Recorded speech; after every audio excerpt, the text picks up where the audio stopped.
And I'm just a minute. I gotta. There we go. A little teaser on what's there, because what I'm going to mention is just a very small portion of what is in this museum that we're all very proud of. I've always had a passionate interest in our military history, and which was peaked at about age 11 when my grandmother gave me her father's military effects of World War I, and in it was this. What you can see on the screen is a little New Testament that was given to soldiers, usually at hospitals or clearing stations.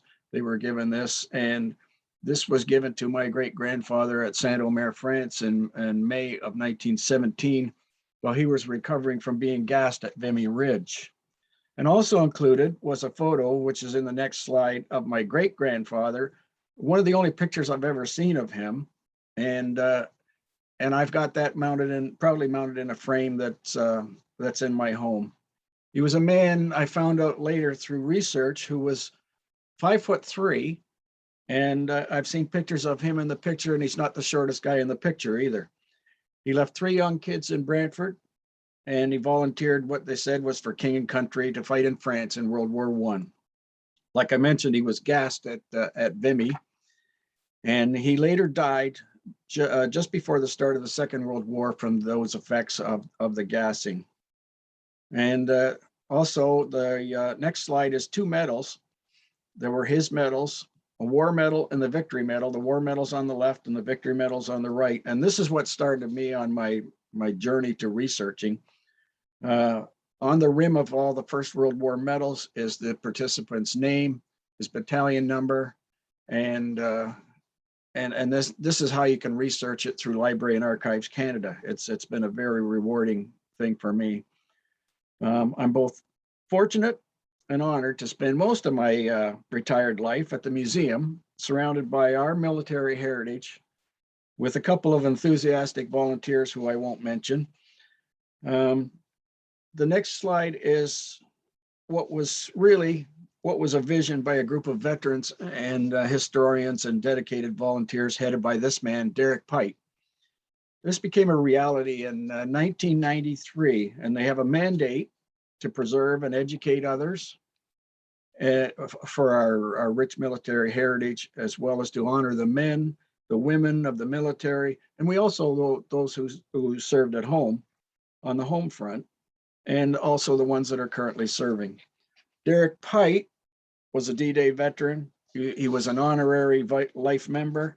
Unfortunately, he passed away in 2018, and he had a lifelong dedication honoring our veterans and our rich military history. Well, we're currently supported by more than 100 members, and we're completely, which is unusual, we are completely administered by volunteers. I can't say enough about the importance volunteers make in with our success. The building is a 13,000 square foot building at 347 Greenwich Street. You know, it's in the historic Massey Harris Cockshit industrial area of Brantford. It houses more than 20,000 artifacts donated by families and veterans, all the way from the War of 1812 to recent operations in Afghanistan. The city has completed as everyone knows, a very important and extensive and expensive demolition and remediation of the Greenwich and Brownfield site. Our next slide is what it used to look like. That was the tearing down of all the industrial buildings right next to us, and the landscape has really changed. We anticipate a really a positive future to join with our heritage and cultural partners on this site, and it's we're thanks very much the city, the generosity of benefactors, of grants, of foundations, and the city especially. The transition from really 1993 to 2021 is going to be a destination that our community is very proud of.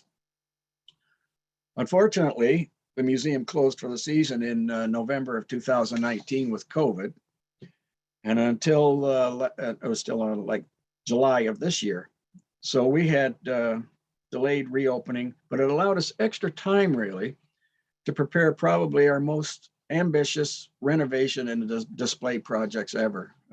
Our volunteers were just finding something new every day that they could improve on, and various commemorations that we were going to do last year we've carried over.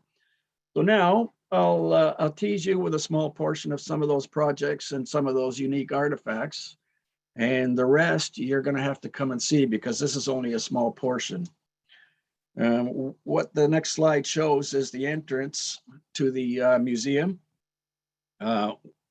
This is a 25-pound gun, which was put on a pedestal where the old guard shack was only a year ago. So that's one of the projects that we did. The city has paved the parking lot, and that's the new siding that we've had put on, the siding, the roof, and we're really looking forward to a positive future. The next slide shows, as you walk in the front door, a rare 1906 British artillery gun. This is called the 18-pounder, which is called that because of the size and weight of the shell. And this was sort of the bread and butter gun of the First World War for the Commonwealth. And this is fully restored. We had one of our members who was dogging someone to get this for years, and then finally it came up with a possibility to possess it in the estate. And we're very pleased and proud to have this as one of our feature artifacts as you walk in the door. The next slide is as you walk in the door to your left. This is really the first thing you notice, or you should notice when you walk in, because it's a prominent bronze and wood cockship plaque from the Cockship Plow Company that was during the war. They had more than 900 employees. Now, 900 of these employees left to serve in World War II. And in gold, in the middle, are the names of more than 30 who did not return. You can see, we acknowledge the women who in World War II served in all the forces and at home. They did every job that the men had previously done before they left for overseas. So you can see what this is just one small example. All the factories, all the schools had honor rolls and plaques. And you can see when 900 members of your community of one of the major industries in town leave, who has to pick up the slack and do the work? So usually it's the women, and like in the most case, it was the women who did things like work in the plant that made the parts for the famous mosquito bomber. The next picture is just a small cockship plaque. It's a bronze plaque that's on the wall right beside that one. And this was from stored at the Legion Branch 90 in West Brant. But sadly, the Legions are now, a lot of Legions are closing.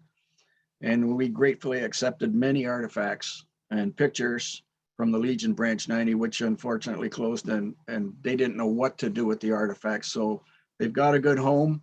They will be stored, and hopefully they can be put into the rotation to be seen by everybody. They left numerous items at the Legions over the years. The next slide is a tribute to our Indigenous allies for the contributions that they made from the War of 1812 right up to now. And you notice in the back, they're mounted in this frame, which came from the entrance of the Legion Branch 90. And then we were fortunate to save that from, you don't know, it might have got demolished or whatever, but they were quite happy that it's been saved. That used to have all the members' names in it. So now it's still living with the recognition of the First Nations veterans. 2020 was supposed to be really a real important year for our museum, because we were going to commemorate the 75th anniversary of the end of World War II in 1945. And the theme was victory, liberation, and peace.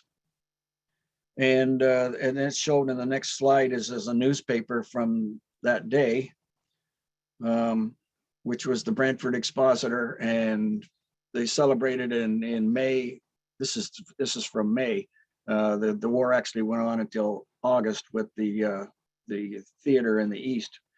But we also, in the next three slides, the first one is a recognition of the liberation of the Netherlands. And through generous loans, actually, a Dutch family from Brantford has put some of the things that were in their house in Holland during the war. And this is your famous Delft china, which is the traditional blue china.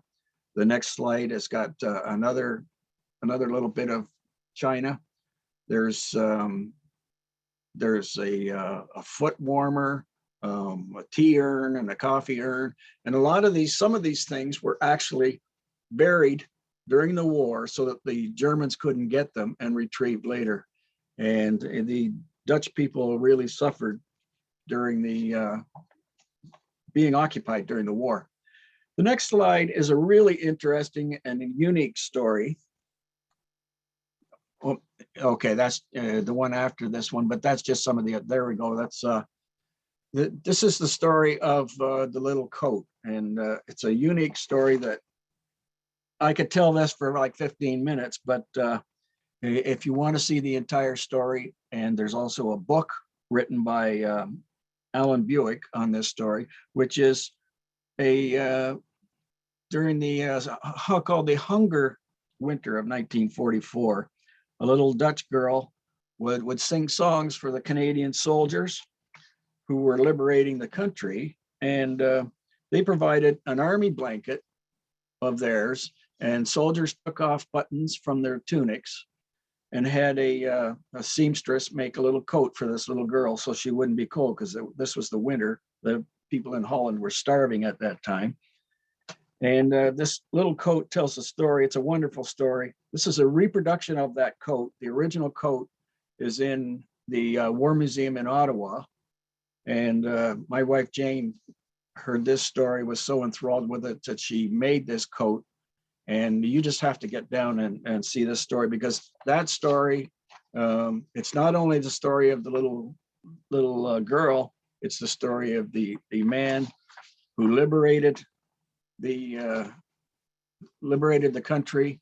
It's the story of them getting together later. It's a story of them right up to well, I'm not gonna spoil it for you, but look on, just look up The Little Coat by Alan Buick, and online it's got the story.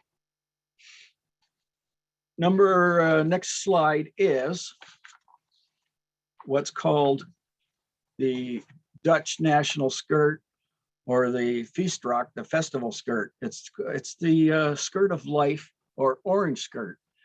A girl named Mies van Lennep, she was a social activist and resistance fighter in the Netherlands during World War II. She was arrested in 1943 and sent to 2 different German-run concentration camps. She received her laundry packet from home, which was a patchwork scarf, and it was made for her. Colorful patches brought joy to her inmates. She later compared color to vitamins, calling them a life necessity. After the war ended, she asked survivors to construct patchwork skirts made from pieces of cloth that had memory associated with them, perhaps part of a shirt or dress worn by someone who had been taken by the Nazis, never to be seen again.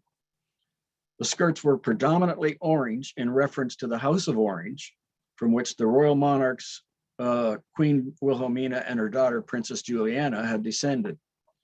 Each skirt is required to have a set of triangles to serve at the bottom, and they're usually orange. And you'll notice it's got the liberation, it's got the occupation day on the left, which was the 10th of May, 1940, and the liberation day, 5 May, 1945, and that's embroidered on the front, and any other date that the skirt was worn.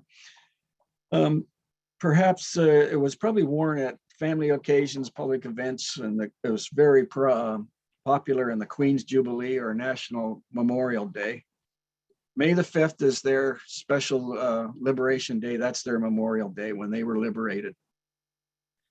Now, the trend of constructing these skirts lasted only a few years, but there's some 4,000 of these skirts submitted to a national registry, and they were seen as a means of healing and comfort to the families that had lost so much and suffered for so long. So that's one of the premier items in our theme of the liberation of the Netherlands, and there's some other artifacts in there too that I'm inviting you to come down and have a look at. Local artist Barb Sutherland created, actually she created these 2 years ago, and then COVID hit the fan. So we've got 4 mixed media panels, and the title, the theme words are in their own words. And it honors the personal memories of her grandfather in World War I, her father in World War II, and one of our members, a Korean veteran, Len Hill, in Korea, and a friend of hers in Afghanistan. Now, the next slide is a picture of a Korean veteran and honorary life member, and one of the driving forces of the museum over the years, Len Hill. Len was one of the first visitors to our museum in July of this year for our reopening, and we were very proud to have him. Len worked at the museum for years and years, and we try to get him down there as much as possible. I've got CHCH TV's coming in to do an interview with him next week, which I'll be looking forward. They'll play that on Remembrance Day. The next slide is young Len. Looks like a kid, because he was during the Korean War. And then the slide after that is Len and his story in Barb's art. That's just one corner of the art that was behind there. And it's got Len's story. And this art has reflected all the stories of the diaries from her grandfather and her father and a friend of hers who was in Afghanistan. And she's incorporated this into the artwork, and we're very proud and pleased to have this. So you'll have to come down and see that. That's another reason to get there. The next slide is something that's an interesting feature to the museum. It's a lighthearted video display that honors dispatch riders in World War II. Museum vehicles and the motorcycle that's seen in front there were featured with reenactors and actors. They spent a whole day 2 years ago shooting on a movie set, a feature to get 3 minutes of video that's very popular, and it's another popular display that you have to see in person. Another one you have to see in person is a hologram in the dugout of the trench. And any of you that have been here know that we've got a recreation of the trench, but this realistically recreates a young soldier, a Dunville boy. He's reading a letter to his mother during World War I, and it's almost surreal. The hologram, you'd swear there's a real person there. And he was reading this letter shortly before he was killed at 20 years of age in the First War. And the actual letters, the best part is the actual letters that he is reading are in a display case with other artifacts of his right beside it.